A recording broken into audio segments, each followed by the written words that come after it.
హైదరాబాద్లోని హుసేన్ సాగర్లో భారీ అగ్ని ప్రమాదం చోటు చేసుకుంది. బాణాసంచా పేలి 2 పడవల్లో మంటలు చెలరేగాయి. భారత మాత మహాహారతి కార్యక్రమం నిర్వహిస్తుండగా ఈ ప్రమాదం జరిగింది. కార్యక్రమంలో భాగంగా ఏర్పాటు చేసిన బాణాసంచా పేలి బోట్లు దగ్ధమయ్యాయి. ప్రమాదం జరిగిన సమయంలో పడవలో 15 మంది ప్రయాణికులు ఉన్నట్టుగా తెలుస్తోంది. ప్రయాణికులందరూ సురక్షితంగా బయటపడ్డారు. ఘటనకు సంబంధించి మరిన్ని వివరాలు తెలియాల్సి ఉంది.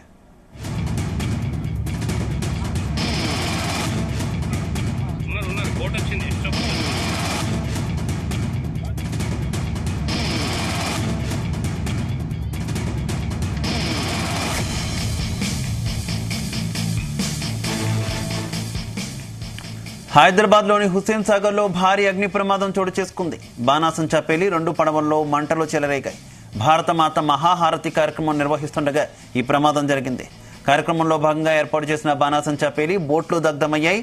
ప్రమాదం జరిగిన సమయంలో పడవల్లో 15 మంది ప్రయాణికులు ఉన్నట్టుగా తెలుస్తోంది. ప్రయాణికులందరూ సురక్షితంగా బయటపడ్డారు. ఘటనకు సంబంధించి మరిన్ని వివరాలు తెలియాల్సి ఉంది.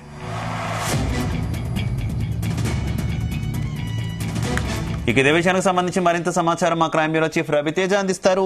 రవితేజ, 9-10-15 నిమిషాల ప్రాంతంలో హుస్సేన్ సాగర్ లోని ఈ మహాహారతి ముగిసిన తర్వాత తిరిగి బయలుదేరుతున్నటువంటి క్రమంలో ఒకసారిగా అక్కడ ఈ మహాహారతి పూర్తయినటువంటి వెంటనే ఈ బాణసంచా పేల్చేటువంటి ప్రయత్నం చేశారు. 2 పడవల ద్వారా ఈ బాణసంచా పేల్చినటువంటి క్రమంలో ప్రమాదశాత్తు ఒక పడవలకు ఈ బోటుకి మంటలు అంటుకోవడంతో దాంట్లో ఉన్నటువంటి ప్రయాణికులంతా కూడా ఆల్టర్నేట్ గా వేరే బోట్ ఏర్పాటు చేసి ఆ బోటు ద్వారా వారిని అంతా కూడా సురక్షితంగా తరలించడం జరిగింది.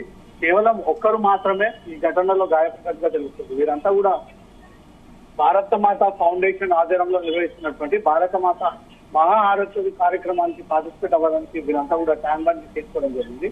హుస్సేన్ సాగర్ లో 2 బోట్లు ఏర్పాటు చేసి 2 బోట్ల ద్వారా ఈ బాణసంచా పేలుస్తూ ఉండగా ప్రమాదశాత్తు ఒక బాణసంచా ప్రమాదానికి ఎదురైంది. దాంట్లో ఒకటి మొత్తం ఈ ప్రయాణికులంతా ఈ వీక్షించడానికి వచ్చినట్టు వారంతా కూడా క్షేమంగా వారిని తరలించిన తర్వాత ఆ బోటు పూర్తిగా దగ్ధం అయిపోయింది. దాన్ని అప్పటికే అధికారులు తీవ్రంగా రెస్క్యూ చేసేటువంటి ప్రయత్నం చేసి ఆ మంటలంతా కూడా అదుపులోకి తీసుకొచ్చేటువంటి ప్రయత్నం చేశారు. సుమారు గంటకు పైగా ఆ బోట్లకి అంటుకున్నటువంటి మంటలన్నీ కూడా అమలుకొని ఒకదానికొకటి అంటుకొని మంటల తీవ్రత పెరిగి దాంట్లో బోటు మొత్తం పూర్తి స్థాయిలో కాలిపోయి బూడిద అయిపోయినటువంటి పరిస్థితి ఏర్పడింది. ఎవరు కూడా ఎలాంటి నష్టం జరగలేదు. ఒక్క వ్యక్తికి మాత్రమే స్వల్పంగా గాయాలవ్వడంతో అతన్ని యశోద ఆసుపత్రికి తరలించారు. ఈ ప్రమాదంలో ఎవరు కూడా ఎలాంటి గాయాలు అవ్వలేదు అనేది మాత్రం స్పష్టంగా అక్కడ కనబడతా ఉంది. ఈ రోజు ఇండిపెండెన్స్ డే సందర్భంగా ఈ మహాహారతి ఉన్నటువంటి సందర్భంగా పబ్లిక్ ఎక్కువగా అక్కడికి రీచ్ అయ్యి హారతి అనంతరం జరిగినటువంటి ఘటనలో ఒకరు మాత్రమే తీవ్రంగా గాయపడ్డారనేది మాత్రం స్పష్టంగా అర్థమవుతా ఉంది. మిగతా వారు ఇంకా ఏమైనా గాయాల పాలయ్యారా, స్వల్పంగా వారికి ఇంకడైనా గాయాలు జరిగాయన్న అన్ని వైపుల నుంచి కూడా అధికారులు అక్కడికి చేరుకొని ముందుగా ట్యాంక్ బండ్ లోపల చిక్కుకున్నటువంటి ఆ బోట్ లో ఉన్న ప్రయాణికుల్ని అక్కడ మహాహారతి కోసం వచ్చినటువంటి వారందరినీ కూడా సురక్షితంగా రక్షించి వారందరినీ కూడా ఒడ్డుకు చేర్చడం జరిగింది. ఆ పడవ మాత్రం పూర్తి స్థాయిలో దగ్గరైపోవడము, పూర్తిగా బూడిదైపోవడము, దాంట్లో ఎవరు మాత్రం లేరు. అందరూ ప్రశాంతంగా బయటకు వచ్చారు, అందరూ సేఫ్ గా బయటకు వచ్చారనేది మాత్రం అధికారులు చెప్తా ఉన్నారు. ఆ మంటలు చెలరేగినటువంటి బోట్ ని పూర్తి స్థాయిలో కంట్రోల్లోకి తీసుకొచ్చేటువంటి ప్రయత్నాలు చేస్తా ఉన్నారు. ఇంకా బోట్ లో మంటలు చెలరేగుతూనే ఉన్నాయి. ఆ మంటలని కంట్రోల్ చేసేటువంటి ప్రయత్నాలు ఫైర్ అధికారులు కొనసాగిస్తా ఉన్నారు.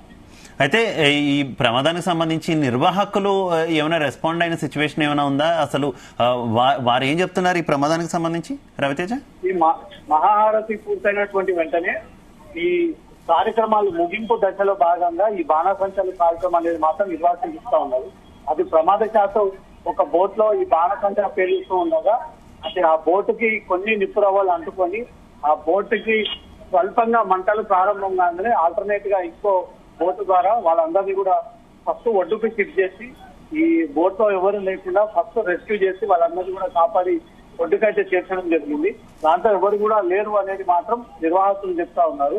అక్కడ బాణసంచా కాలుస్తున్నటువంటి క్రమంలోనే ఇది ఒక్కసారిగా ఫైర్ స్టార్ట్ అయింది. ఆ నిప్పురవ్వలు బై మిస్టేక్ లో వచ్చి అదే పడవ మీద పడడంతో కారణంగా ఈ ఫైర్ యాక్సిడెంట్ అనేది స్టార్ట్ అయింది. అగ్ని ప్రమాదం అనేది స్టార్ట్ అయింది. అగ్ని ఇంకా కంట్రోల్లోకి రాలేదు. ఇంకా అగ్ని పెరుగుతా వస్తా ఉంది. ఒకదాన్ని అంటుకొని ఆ బోట్ అంతా కూడా దగ్నమైంది. ఇదంతా టూరిజం డిపార్ట్మెంట్ కి చెందినటువంటి 2 బోట్లు. ఒక బోట్ లో ఆల్టర్నేట్ గా మిగతా వాళ్ళందరినీ తీసుకురాగా ఒక బోట్ మాత్రం పూర్తిగా అగ్నికి ఆహుతాయి బూడిదైనటువంటి సిచ్యువేషన్ నెలకొంది. ఒక్కరికి మాత్రమే గాయాలయ్యాయి. వారిని విచారణ వేసి ఏ రకంగా ఈ అగ్ని ప్రమాదం సంభవించింది, ఆ బోట్ కి సంబంధించిన వాల్యూ ఎంత ఉంది, ఎలా ఈ అగ్ని ప్రమాదం సంభవించింది అనే దాని దగ్గర పూర్తి స్థాయిలో దానిపైన ఎంక్వైరీ చేసి విచారణ కమిటీ కూడా ప్రభుత్వం వేసేటువంటి అవకాశం ఉంటుంది.